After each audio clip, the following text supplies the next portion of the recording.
Sophie Partridge, actress and creative practitioner.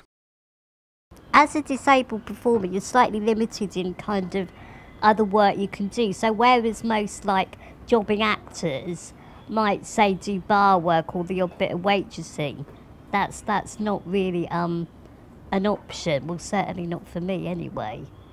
My first paid work, I mean, it was a long time ago, but it was for a friend, and it was literally sort of stuffing envelopes.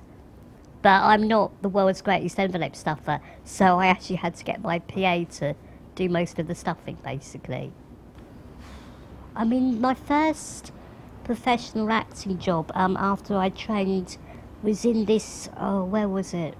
This old building in the East End, and basically there was no access to the stage, so I just literally had to be carried on and off each time, and it was sort of all right because I wasn't using my chair in the piece, in the show, but sort of not really all right at all, actually. I think organisations like Shape are really good because they have that knowledge, they have that kind of expertise, so you feel confident that those initial faux pas aren't going to happen. So, for instance, they're not going to set up an event in an inaccessible venue or whatever. Sophie has a wide range of professional output. I've done a lot of stage performance. I've written a piece that toured in schools. I've written my piece with puppets, Song of Semmersuaq, which I perform myself with the puppets. What else? I write a column for a magazine. I sometimes contribute a blog to Disability Arts Online. Recently, this year, I've been performing with a project called Natural Diversions. And Natural Diversions is a group of us disabled actors, and having a great time going to festivals. We performed at Glastonbury a couple of months ago. So that's been really, really enjoyable, actually. Sophie's big project is the Story of Semmersuaq. In my version of Semmersuaq, basically, she is the daughter of the tribal chief, and it's her 16th birthday. And on her 16th birthday, she has to choose from the young men of the tribe who she's going to marry. And the thing is that if they don't satisfy her, they will be castrated. So, of course, none of the young men want to be chosen by Semmersuaq, who also happens to be, 7 foot tall, eats more than everybody else, she's got a temper on her and all this kind of thing. So, but they have to go through a ritual, and she has to choose the young man who can actually reach up to her height to kiss her. And none of the young men really want to do it, so they're all sort of like trying to lift each other up to her height and fighting to get down and all the rest of it.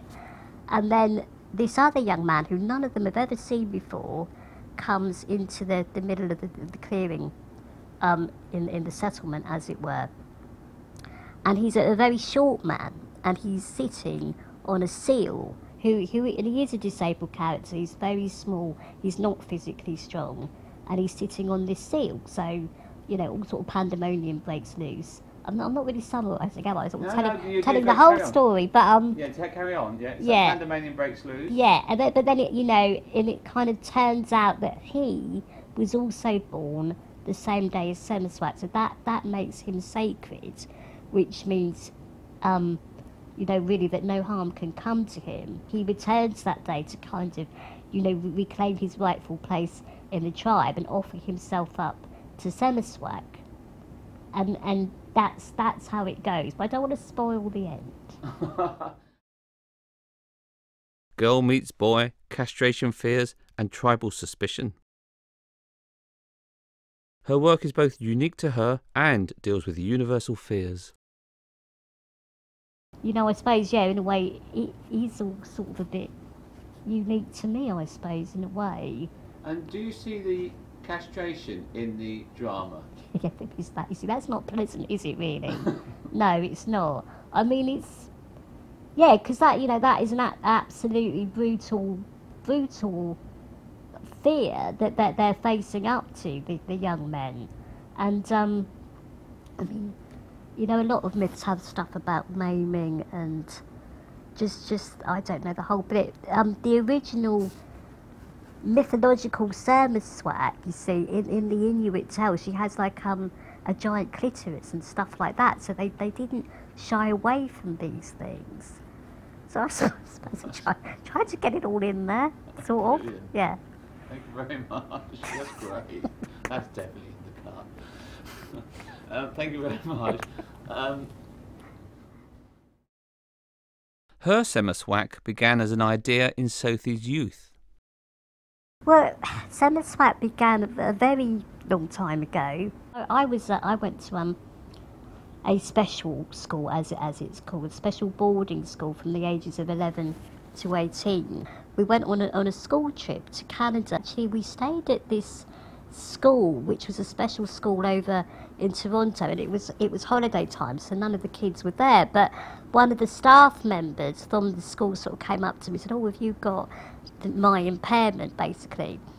And I said, "Yeah." And she said, "Oh, because we have a boy here in term time. He has the same condition as you, and he's the son of a native Canadian tribal chief, basically." That idea, it just always sort of stayed with me, really. I never met him or anything, but it was just, I don't know, quite nice somehow, really, to think that there was this son of a tribal chief out there, in the midst of Canada, with the same impairment as me, basically. So I suppose that when I came to write the story of Semmersuaq, the idea of one of the principal characters, who's now called Carl Moore, originated in the idea of this Canadian young man. Her story breaks the mould for disabled characters. How is it a disability metaphor? Yeah, how is it about disability? Now I'm being... Well, I mean, I don't like to use disability as a metaphor. That's the thing, because I think that's the mistake that so many non-disabled writers make. They use impairment to signify all sorts of things which aren't based in any reality that I know. So, he's a disabled character, and so is she, because she is bigger than your average person.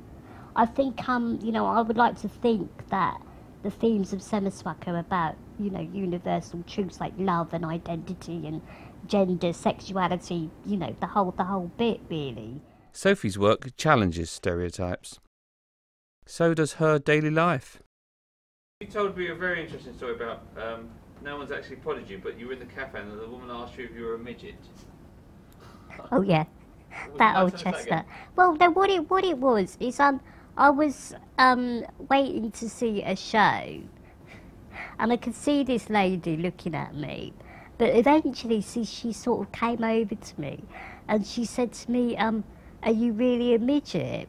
So I just sort of laughed and said, "Well, yes, I think so." And that, I said to her, "Well, I don't grow when you're not looking," kind of thing. So we both laughed, so we both had a little joke, so it was fine.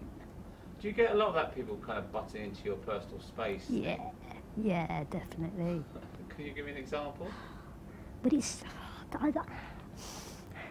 mean, it's kind of almost an everyday occurrence in a way, I suppose. Although having said that, I can't think of well, like the other day, I was in Starbucks, I confess, and this lady said to me, "Oh, you're amazing."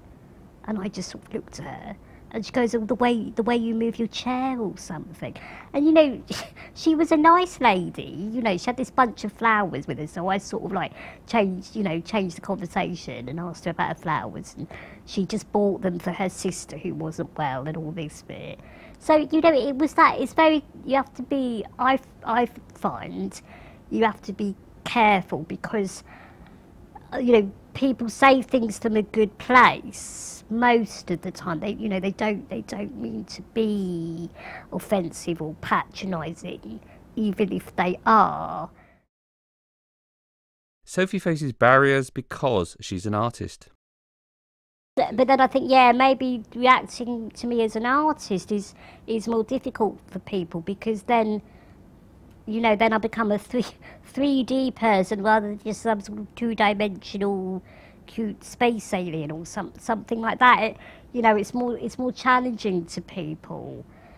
You know, I think people are just amazed that I can breathe and talk, let alone anything else. You know, let alone when I say that I, you know, am a creative practitioner and all the rest of it. And of course, they don't really know what that means. So then you have to go into this whole thing about acting, and you know, you can see the sort of the wheels saying, is that true? Is that right? And, oh, you know, so you're not telling them, well, no, it's mainly stage. Oh, so I think.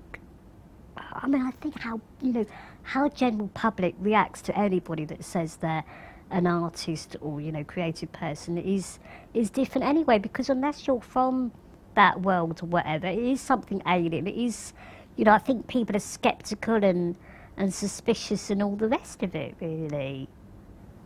And especially, again, going back to, you know, austerity Britain, it's like, why don't you get a proper job? Do people say that to you at all? No, but again, that relates back to what I was saying earlier. They don't expect me to have any job. And of course, mainstream work is often not accessible. Would you like a 9-to-5 job? In some ways, I would. You know, in some ways, you know, because you've got, you know, regular income, you know what you're doing each day and all the rest of it. But I think, practically speaking, the realities of being able to do something like that, I don't really think are for me, actually. Challenging stereotypes, Sophie faces her own barriers.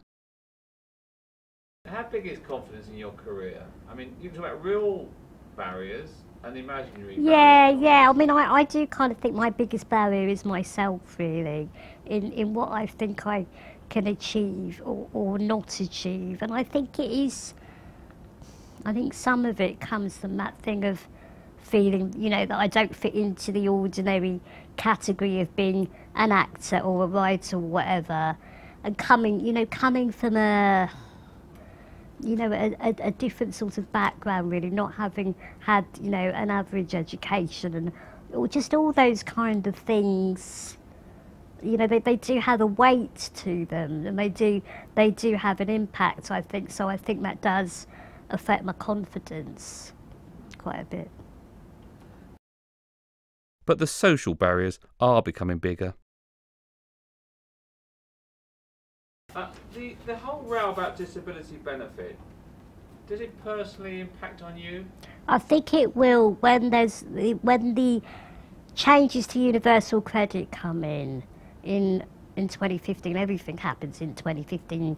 They're closing the Independent Living Fund in 2015, which could have a huge detrimental effect on me.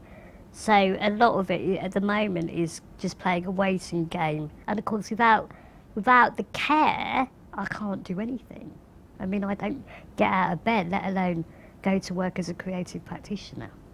Because I work, I don't get things like employment and support allowance, where a lot of people have had huge problems. But I do get tax credits which support me as a disabled artist working freelance. But if they get very rigid about about things, it could all get pretty tricky, to be honest with you. And of course, the economic situation affects her work. You know, I think there is less work around as a result of the cuts. You know, so many arts organisations have kind of felt the pinch and things like that. So there's, you know, budgets are less for productions, and therefore there's shorter rehearsal time, so everything gets shrunk, and then there's a lot of pressure, and then maybe things aren't as developed as they could be. And you know, just finding, you know, a way to perform Semmersuaq actually has been tricky. Despite pressures, Sophie makes ambitious work. But what strikes me about your puppet is it's very ambitious. And where's the ambition come from? That's quite interesting. Because the scale is big.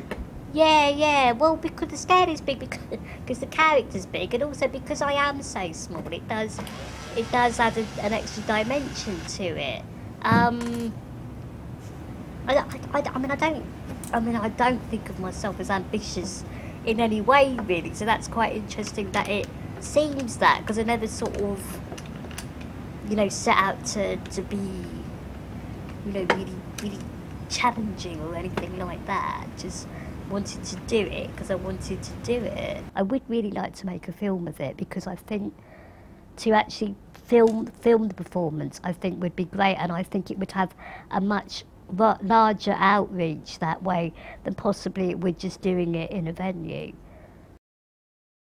Sophie used the Shape Creative Steps sessions. Why did you go on the Shape Creative Steps programme, Sophie? Well, I think it was kind of at the time when I first went freelance, and I went officially self-employed and all the rest of it. And at that time, fortunately, Shape were running the the Creative Steps programme, and that was just really good about getting me in the right headspace, really, to sort of take myself seriously as a professional performer, all the rest of it, and meet other disabled practitioners and be supported, things like marketing and all that kind of thing. It was just really, it was useful, definitely. What do you think? What do you think would happen if organisations like Shape didn't exist? Well, I think there would be that lack of support, and then I think when people end up working in isolation, it's really hard to keep motivated and keep going. So I suspect it would have quite a detrimental effect, really. I don't know that as many of us would be doing what we're doing, actually.